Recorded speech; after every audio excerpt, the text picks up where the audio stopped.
મારી ચેનલમાં તમારું સ્વાગત છે। આજે બનાવીશું માવાના પેંડા, જેમાં આપણે ચાસણી એકદમ પરફેક્ટ કઈ રીતે બને એ શીખીશું। તો ચલો ફટાફટ રેસીપી શરૂ કરીએ। અને રેસીપી પસંદ આવે તો વિડીયોને લાઈક અને ચેનલને સબસ્ક્રાઇબ કરવાનું ના ભૂલતા। તો માવાના પેંડા બનાવવા માટે મેં 1 કિલો રેડીમેડ માવો લીધો છે, જે માર્કેટમાં ઇઝીલી અવેલેબલ છે। હવે આપણે આ માવાના પેંડા બનાવતા પહેલાં માવાને ખમણી લેવાનો છે। તો આ રીતે ખમણી લઈ અને ખમણી લેશું અને બધો જ માવો ખમણાઈ જાય ત્યારબાદ હવે આપણે સૌપ્રથમ ચાસણી લઈને પેંડા બનાવવાના છીએ। તો ખાંડનું માપ જોઈ લઈએ તો 1 કિલો માવા સામે મેં 300 ગ્રામ ખાંડ લીધી છે। જો તમે વધારે ગળ્યું પસંદ કરતા હોય તો 400 ગ્રામ ખાંડ લઈ શકો, પણ આ માપથી જો પેંડા બનાવશો તો પેંડા એકદમ માઇલ્ડ સ્વીટનેસવાળા બનશે, જે ખાવામાં ખૂબ જ સરસ લાગે છે। હવે જાડા તળિયાવાળી લોખંડની કઢાઈમાં આપણે ખાંડ ઉમેરી દઈશું અને ખાંડ ડૂબે એટલું પાણી ઉમેરવાનું છે, વધારે પાણી ન ઉમેરવું। અને હવે આપણે મીડિયમ ગેસની ફ્લેમ પર ચાસણી છે બનાવીશું। તો હવે આપણે હાઈ ટુ મીડિયમ ગેસની ફ્લેમ પર ખાંડને ઓગાળી લેવાની છે। આજે આપણે અહીં ચાસણીવાળા પેંડા બનાવી રહ્યા છીએ। જો તમને ચાસણી લેતા ન આવડતી હોય તો વગર ચાસણીએ પણ આપણે પેંડા બનાવી શકીએ છીએ। એની રેસીપી પણ મેં મારી ચેનલમાં અપલોડ કરી છે, તમે જોઈ શકો છો। તો હવે તમે જોઈ શકો છો ખાંડ જે ઓગળી ગઈ છે। હવે એકદમ હાઈ ગેસની ફ્લેમ પર સતત આવી રીતે તવીથો ફેરવતા જશું અને એકદમ જાડા તારની ચાસણી બનાવવાની છે।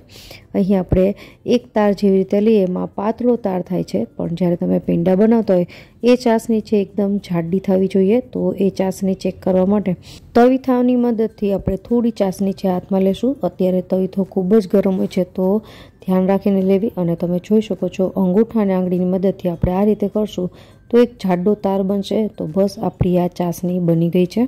હવે આપણે આમાં એડ કરીશું માવો, જે આપણે ખમણીને તૈયાર રાખ્યો હતો। જ્યારે તમે માવો એડ કરો તો ગેસની ફ્લેમ એકદમ સ્લો કરી દેવી અને ત્યારબાદ ધીમે ધીમે માવો છે એડ કરતા જવું અને મિક્સ કરતા જવું।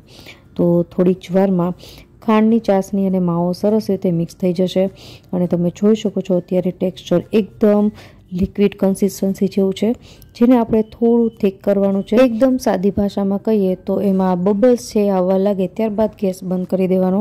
તો અત્યારે તો તમે જોઈ શકો છો એકદમ લિક્વિડ કન્સિસ્ટન્સી વાળું છે, જેને આપણે સતત ચલાવતા જઈને થોડું થીક કરી લેશું। આશરે 10 થી 15 મિનિટ બાદ જે પેંડાનું મિશ્રણ છે એ થીક થઈ ગયું છે, બબલ્સ આવવા લાગ્યા છે અને તવીથો ફેરવો તો કઢાઈ પણ દેખાય છે। તો ગેસ બંધ કરી દેશું અને હવે આપણે આને સતત ચલાવવાનું છે।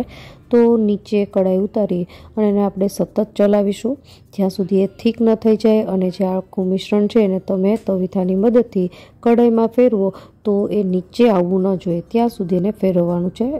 જેમ કે ને કે પેંડા બનાવવા માટે એક જ ફોર્મ્યુલા છે, જે છે કે પેંડોનું મિશ્રણ જો ઢળી જાય તો પેંડો વળે નહીં। તો અહીં મિશ્રણ એટલું થીક થવું જોઈએ કે તમારું જે મિશ્રણ આવી રીતે તમે પાથરો તો કઢાઈમાં એ એમને એમ ચોટેલું રહેવું જોઈએ। અને આ રેસીપી છે એ મેં મારા સાસુ પાસેથી શીખી હતી અને તમે જોઈ શકો છો એ રેસીપી બનાવવામાં મને હેલ્પ પણ કરે છે। તો અત્યારે આપણે આવી રીતે મિશ્રણને 1 થી 1.5 કલાક માટે ઠંડુ થવા દેશું અને ત્યારબાદ ચેક કરીશું। જો થોડું પણ મિશ્રણ ઢીલું હશે તો પેંડા વળશે નહીં। તો 1 થી 1.5 કલાક પછી તમે જોઈ શકો છો કે આ ટાઈપનું મિશ્રણ થઈ ગયું છે, પણ હજી આ મિશ્રણમાંથી પેંડા વળી શકે નહીં। તો હજી આપણે ફરીથી આના મિશ્રણને આપણે કઢાઈમાં આવી રીતે ફરીથી પાથરી લેશું અને ત્યારબાદ ફરીથી એને ઠંડુ કરી લેશું।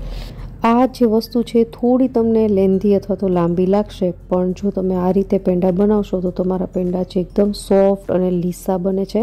તમે જો આ મિશ્રણને ગેસ પર રાખી અને વધારે વાર ચલાવશો અને કઠણ કરી લેશો તો પેંડા છે તરત જ બની તો જશે, પણ ક્રેક થઈ જતી હોય છે અથવા તો એકદમ લીસા નથી બનતા। તો પેંડા બનાવવા માટે ખૂબ જ ધીરજ જોઈએ। અને તમે જોઈ શકો છો બીજી વાર મિશ્રણ છે મારા સાસુ આવી રીતે કઢાઈમાં મને પાથરી દીધું છે અને હવે એકદમ ઠંડુ થઈ જશે ત્યારબાદ આમાંથી પેંડા વાળી લેશું। તો પેંડા બનાવવા માટે અમુક ટિપ્સનું જો ધ્યાન રાખો તો તમે પણ ઘરે બહાર જેવા જ પેંડા બનાવી શકો છો। તો હવે આપણું આ મિશ્રણ છે એકદમ ઠંડુ થઈ ગયું છે ને આ મિશ્રણને ઠંડુ થતાં લગભગ 2 કલાક જેવો સમય લાગ્યો છે। અને હવે થોડું મિશ્રણ હાથમાં લઈને આવી રીતે જોઈએ તો પેંડા વળી જાય છે। તો હવે આપણે ઘીવાળો હાથ કરીને પેંડા વાળી લઈએ। એક વખત પેંડા વળી જાય ત્યારબાદ તમે તમારી મનપસંદની કોઈ પણ ઇમ્પ્રેશન છે પેંડા ઉપર રાખી શકો. તો મેં અહીંયા આ રીતે ઇમ્પ્રેશન પણ પાડી દીધી છે અને બધા જ પેંડા વળી જાય ત્યારબાદ આ પેંડાને એકદમ ઠંડા કરી લેવાના છે. તો મેં આ રેસીપી રાતે બનાવી હતી એટલે બધા જ પેંડા મેં સવાર સુધી ઠંડા થવા દીધા છે અને સવારે ચેક કરીએ તો પેંડા છે સરસ રીતે ઉખડી પણ જાય છે અને એકદમ ખડખડી પણ ગયા છે, જેને આપણે કહીએ ને કે તોડો તો તૂટી જાય એવા. તો બસ આપણા માવાના પેંડા ચાસણી સાથે કઈ રીતે બનાવવા એ તૈયાર થઈ ગયા છે. આશા રાખું રેસીપી જરૂરથી પસંદ આવી હશે. ફરી મળીએ નવી રેસીપી સાથે. ત્યાં સુધી બાય.